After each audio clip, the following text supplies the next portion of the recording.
هیجان دارم از این اتوبوس رانی امروز. نزدیک بدون بارم برم. ببینیم تو این 9-10 روزی که من شیلی هستم ببینیم زلزله میاد یا نه. اون چراغای قرمز اونجا می‌بینین همه استریپ کلابن. مترو سواری در سانتیاگو مجانی. زیر 7 ریشتر اصلا زلزله حساب نمی‌کنن.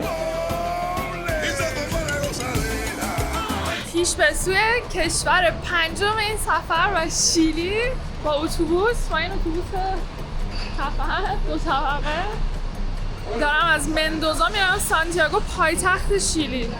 360-70 کیلومتر راهه، اما 9 ساعت 10 ساعت 11 ساعت کل روز قراره تو راه باشیم. جاده‌ای که قرار ازش رد بشیم جاده بس عجیب، عکسش براتون میذارم.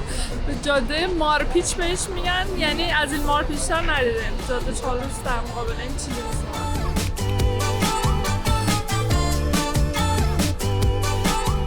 صندلی منه. این گرونترین صندلیه که توی اتوبوس میتونی بگیری. اینجا معمولا تو آمریکای جنوبی اتوبوساشون خیلی خوبن. معمولا یه چیزی دارن کاما و سمی کاما، مثلا کابین یا نصف کابین. این صندلی‌ها دیگه بهترینشه که بهش میگن کاما. این باز میشه قشنگ. بعد اگه این بر تکی بشینی باز گرونتر از این بره. الان این گرونترین تیکت برای این مسیر 7-8 ساعته شد تقریبا $44 39 یورو. طبقه بالا داره اتوبوسش، بالا اون سمی کاما هست. یه ذره صندلیش از این کوچیک‌تره ولی واقعا اونا هم راحتن، یعنی واسه یه سفر 7-8 ساعته واقعا هیچ مشکلی نیست. بدترین صندلیاشون خیلی بهتر از صندلی‌های فلیکس باسن در این حد. شاید 7-8 یورو ارزون ترین تیکت بالا ارزون تر از این باشه، ولی خب 39 یورو به نظرم کاملا میارزه برای سفر به این طولانی. صندلیش هم قشنگ نرم و بزرگ، دیگه جای قهوه و آذوقه هم هیچ وقت فراموش نشود برای پرواز سفر طولانی. اینو ندیدم، این آب نمیشه باش استفاده کرد، آب گرم و سرد فکر کنم. اینا که میدونی همه معتاد ماته و اینا هستن، هر جا بری آب گرم پیدا میشه. تو وسط هیچ کجا آبادم دسترسی به آب جوش همیشه هست. کافی هم بالاش میشه، کافی هم میشه مثلا که ازش گرفت. هیجان دارم از این اتوبوس رانی امروز. پیش به سوی شیلی.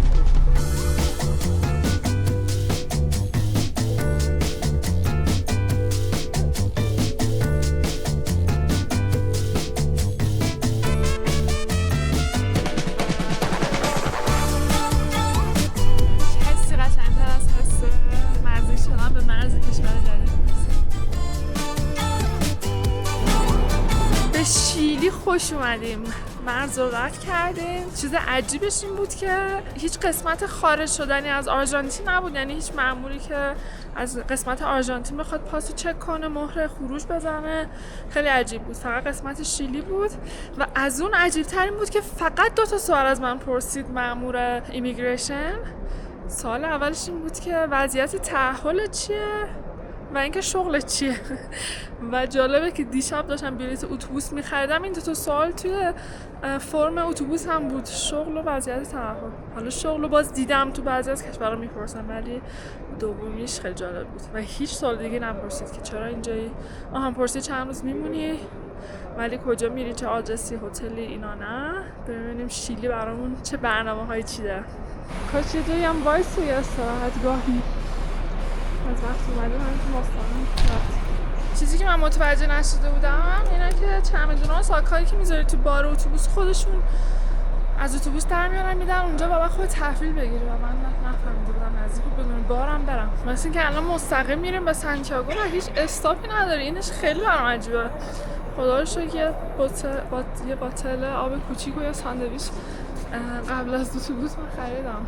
معمولا سفرهای این چند ساعته رو یه جا باید میسن تو جاده، حداقل یه استراحت کوتاهی اونا، ولی میریم مستقیم به سانتیاگو. تا اینجاش که خیلی خوب بود، چون دیروز یه دختر مجارستانی رو دیدم که با هم 2 روز گذشته بودیم. اون دیروز این مسیر رو رفت و گفت 5 ساعت فکر میکنم توی مرز مونده بود و ما الان 1 ساعت هم نشد، هنوز نرفتیم ولی فکر کنم زیر 1 ساعت کارمون تموم شد. من نزدیک بود من دیروز بیام به جای امروز. یه موقعی یه تصمیمای همینجوری بی‌دلیلی تاثیر بزرگی تو سفر میذاره.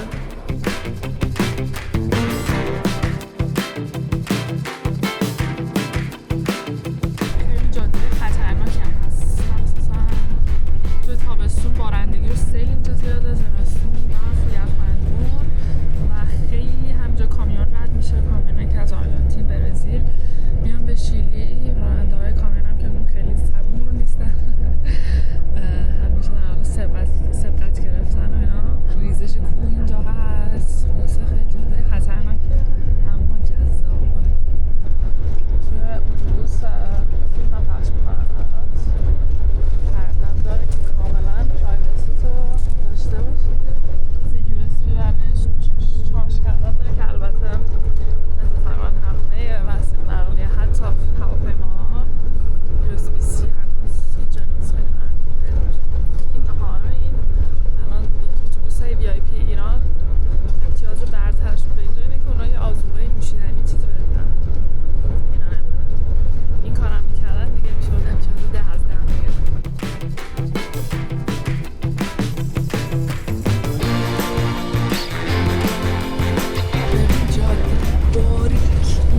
دره فقط دره.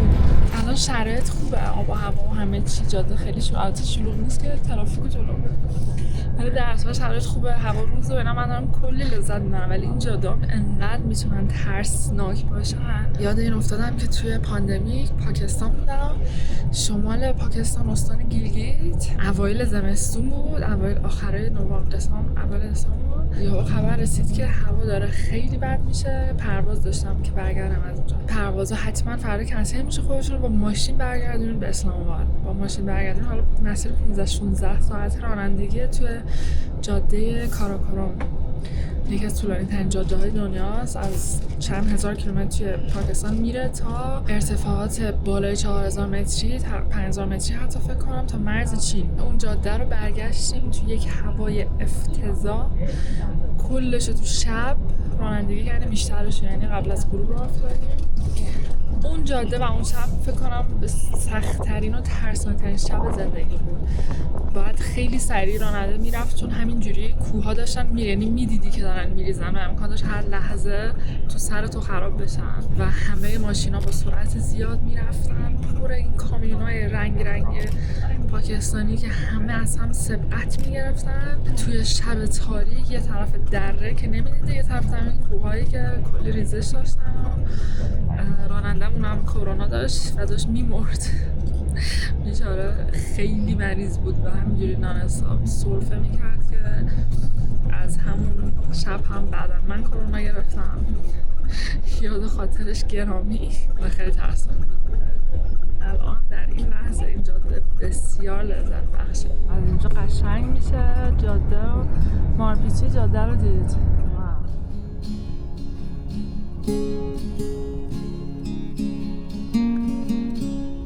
چند دقیقه دیگه میرسیم ترمینال سانتیاگو. ساعت 8 شبه ولی به وقت آرژانتین ساعت 9 شبه، اینجا ساعت عقبه.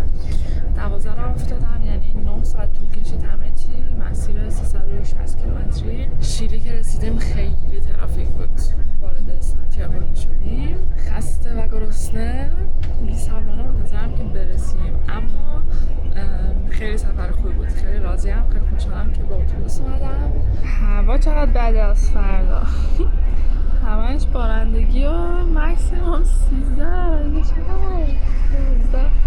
هرچی جلوتر میرم تو سفر هوا داره بدتر میشه، هم زمستون نزدیکتر میشه، همین که خواهی جنوبتر و جنوبتر میرم دیگه. از اینجا به بعد مسیر رو به بالاست، البته ارتفاع هم هی بالاتر میره از این به بعد. بنابراین فکر کنم کل سفر با همین هوا هسته. فقط برزیل خوب بود. ریو رسیدم سانتیاگو، اومدم پیش هستم سباستیان و اومدیم بیرون شام بخوریم.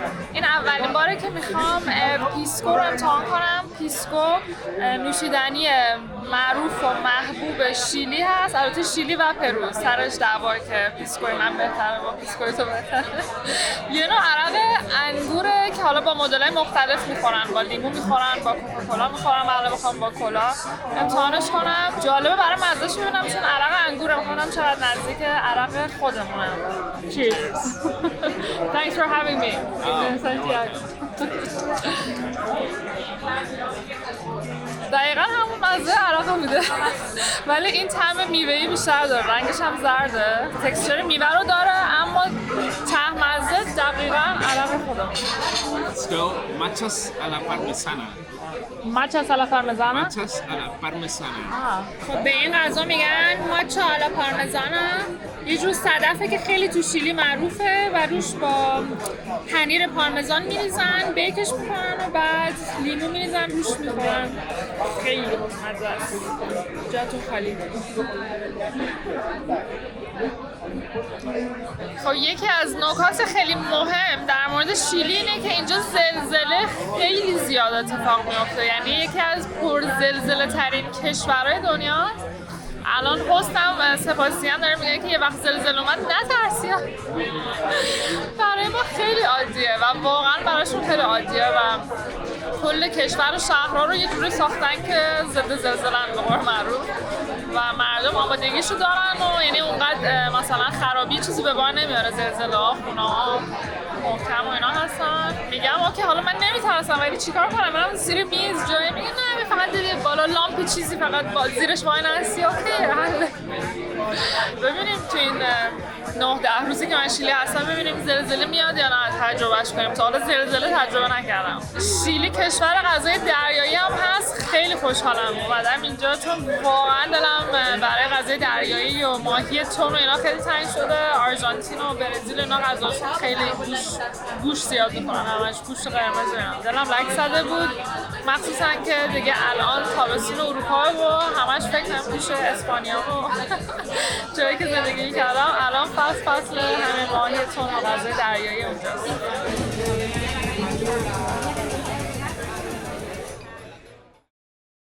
سلام از سانتیاگو پایتخت شیلی. اومدم یه جایی به اسم سسیلیا بیسترو صبحونه / نهار بخورم. ماچالاته. چقدر سرده اینجا باورت نمیشه چقدر سرد. یعنی از پاتاگونیا الکالافاته آرژانتین احساس سرمای بیشتری داره. الان توی رستوران نشستم با کلاه و کاپشن و اینا 2 دستی اینو گرفتم.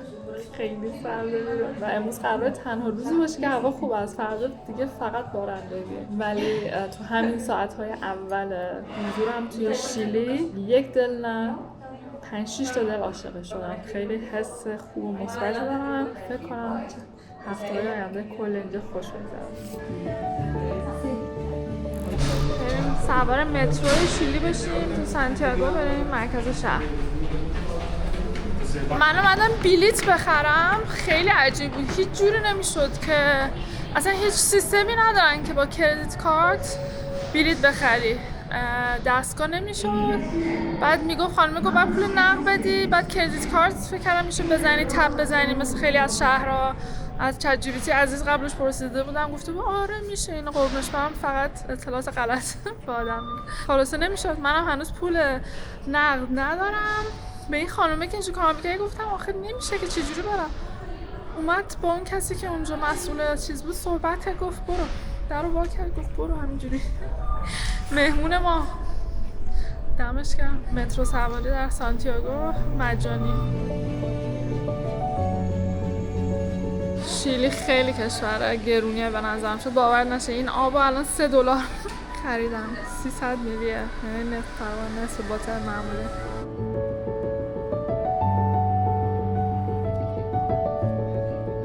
ساختمون شهرداری شهر و ساختمون کنگره شهر. شیلی خیلی کشور پیشرفته یه نسبت به بقیه کشورهای آمریکا جنوبی و شهردار الانشون نه، شهردار قبلی که تا 6 ماه پیش شهردار بود یک خانوم بود و جوان‌ترین خانومی که شهردار میشه توی این قاره. تو سن 30 سالگی شهردار پایتخت شیلی شد. مجسمه‌ای که اینجا هست حالا از نزدیک نشونش میدم. مجسمه پدرو والدیوانی هست. فرمانده اسپانیایی که نقش خیلی مهمی توی استعمار و فتح سانتیاگو و شیلی داشته و خیلی جالبه که آدم می‌بینه مجسمه کسی که خب در اینجا رو به استعمار گرفته مثلا همچنان توی مرکز شهر. دلیلش اینه که شیلی‌ها این اعتقاد دارن که باید اینجا باشه که تاریخ یادمون بمونه و تکرار نشه و همچنین اینجا توی میدون اصلی شهر پلازا درماس، میدون اسلحه بهش میگن، از اونجا مثل یه تایملاین تاریخچه اینجا رو تیکه تیکه توضیح داده و برای همین فکر می‌کنن مهمه که اونجا اول تاریخ مشخص بشه تا بقیه اتفاقایی که افتاده رو هم در طی زمان بتونه آدم ببینه. یکی از کارهای نادرستی که مستعمرا اینجا میکردن اسپانیایی این بود که چیزی که به زور میخواستن به مردم برسونن مذهب بود. توی سال 1646 مثلا اینجا بالای 30 تا کلیسا توی سانتیاگو وجود داشت اما هیچ مدرسه‌ای تا 300 سال بعدش وجود نداشت. یعنی براشون مثلا آوردن تحصیل و دانش و اینا اصلا مهم نبود. به قدرت گرفتن مردم و بالا بردن قدرت کلیسا اولویتشون بود. قوی ترین زلزله دنیا رو اینجا اندازه گرفتن. 9.5 ریشتر. هر روز سال و هر ساعت روز یک جایی توی کشور داره یک زلزله کوچیک یا بزرگ میاد و خیلی برای همینجا عادیه. زیر 7 ریشتر رو اصلا زلزله حساب نمی‌کنن. این اپلیکیشنی که ام جی داشت نشون میداد همه مردم اینجا دارن توش قشنگ میتونن ببینن که الان دید چند دقیقه پیش مثلا زلزله بوده جای دیگه توی شیلی.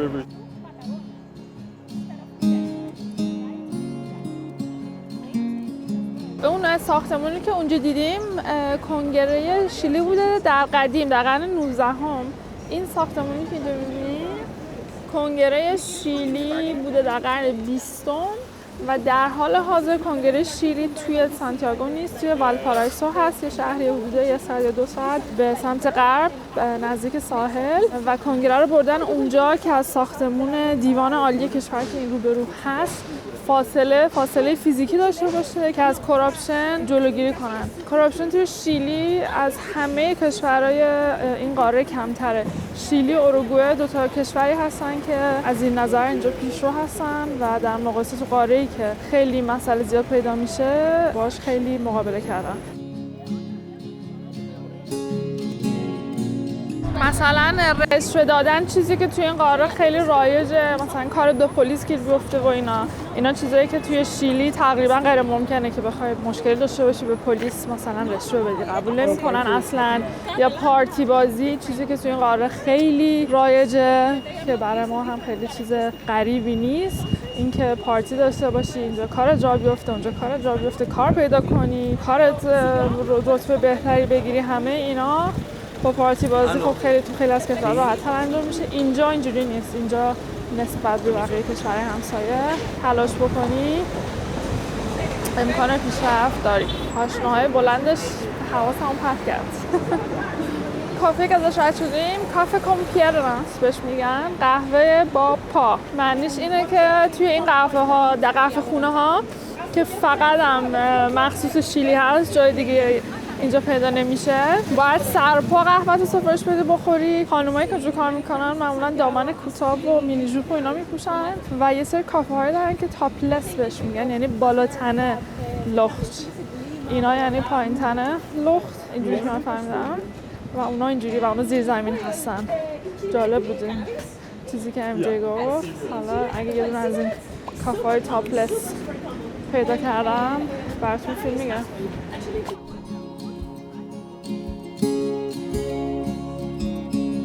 قبلا بانک مرکزی اینجا بود که الان خونه رئیس جمهوره و دور تا دورش همه وزرای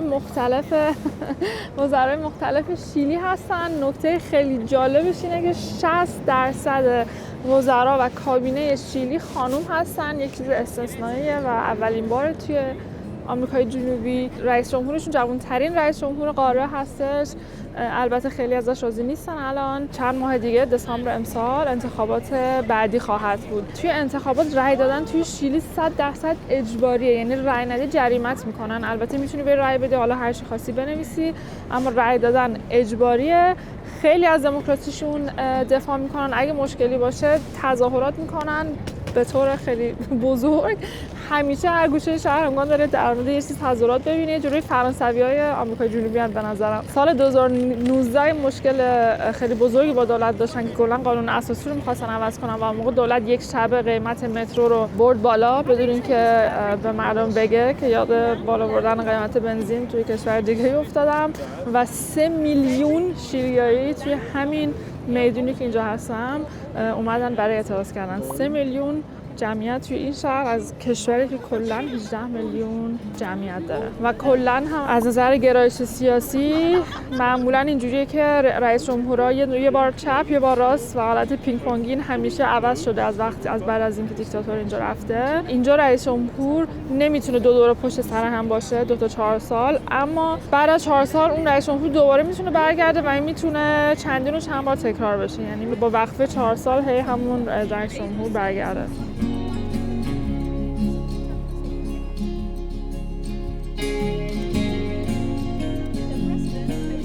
مهمترین جشن شیلی توی سپتامبر هست که استقلالشون رو جشن میگیرن 17 18 19 سپتامبر اگه اشتباه نکنم. 3 روز خودشون میگن کارناوال شیلی، یعنی در حد مثلا کارناوال تو برزیل، بزن و برقص و بخور و بنوش و اینا. و یه نوشیدنی دارن که همیشه هست اما توی اون جشن استقلال خیلی مینوشن، بهش میگن نوشیدنی زلزله، اسمش زلزله است و یه نوع شراب خاصیه که با بستنی آناناس میکس میکنن و سیروپ انار توی معده یک زلزله به پا میکنه که اصلا هم دور از انتظار نیست.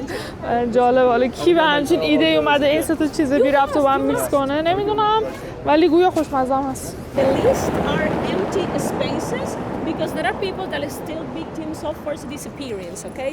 The plaque, it is in this place since 2023 because that year it was 50 years of the coup d'etat.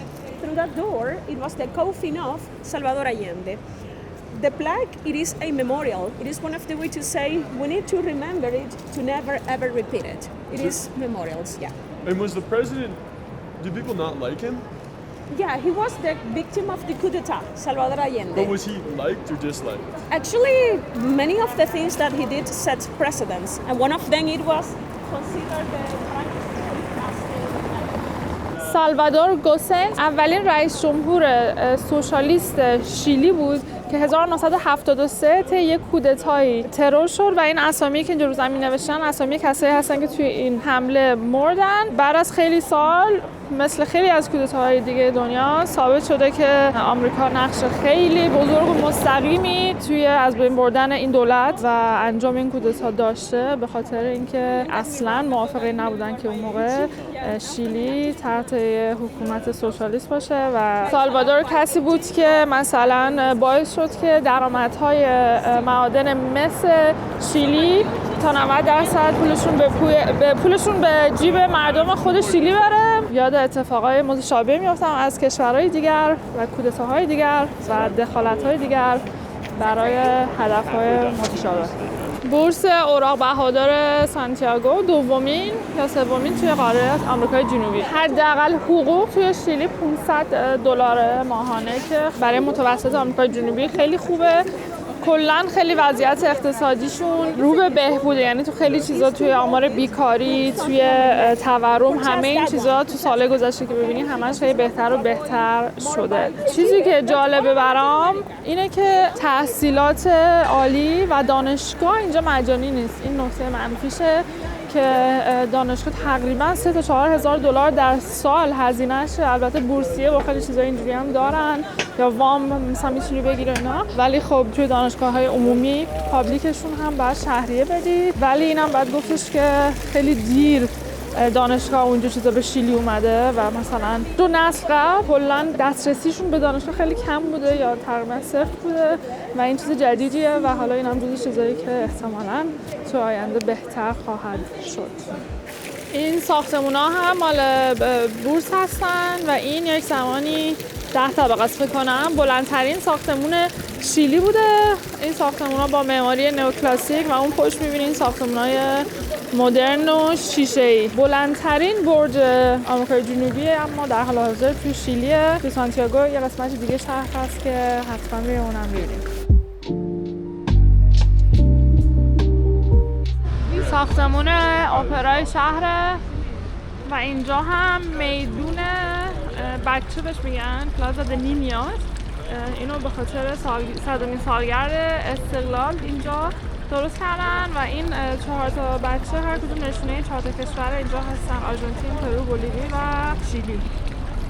این هم یکی از خیابونای اصلی شهر نزدیک داونتاون. مکایبر خیلی جالبه. این طرف خیابون همه مغازه‌ها ردیف، همه عینک فروشی هن، عینک طبی فروشی، و اون طرف خیابون همه ازم استریپ کلاب. اون چراغای قرمز اونجا می‌بینین همه استریپ کلاب هن. یه فرق بزرگ آرژانتین و شیلی اینه که اینجا خیلی زود شام میخورن نسبت به آرژانتینیا که قربونش برم 12 شب تازه میرن رستوران. الان ساعت 7:07 این رستوران تیرامیزو اسمش تازه درشو باز کرده و صف رو بیرون ببینین. من هم تو صف بودم و در که باز شد همینجور میزا داره پر میشه، یعنی از 6:30 مردم صف وایسادن که شامو زود بخورن.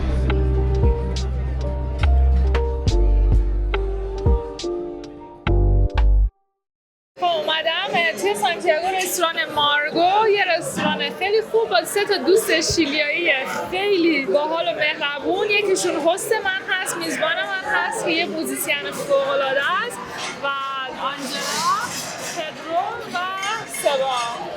The best host in the whole Chile. Thank you very much. So I want to ask you guys a question. Tell me, what is your favorite place in Chile, and what is your favorite Chilean food? Okay. My favorite place in Chile, I would say, is the south of Chile. I really like Puerto Varas and also Torres del Paine. Those are my favorite places in Chile. And my favorite food, I would say, is empanadas. It's like kind of like a sandwich, maybe, with meat on the inside. It's really, really good. Is it better than the Argentinian empanadas? Of course it is. You need to come here and try our empanadas. And what is one thing about Chile that you want everybody to know in the world? I would say that a thing that I would like everybody to know is that we have a very different landscape. So if you come to Santiago, in 1 hour you can be in the beach, for example, or the other way, in 1 hour you can be in the mountains, like in the Andes mountains, and do a ski on the winter.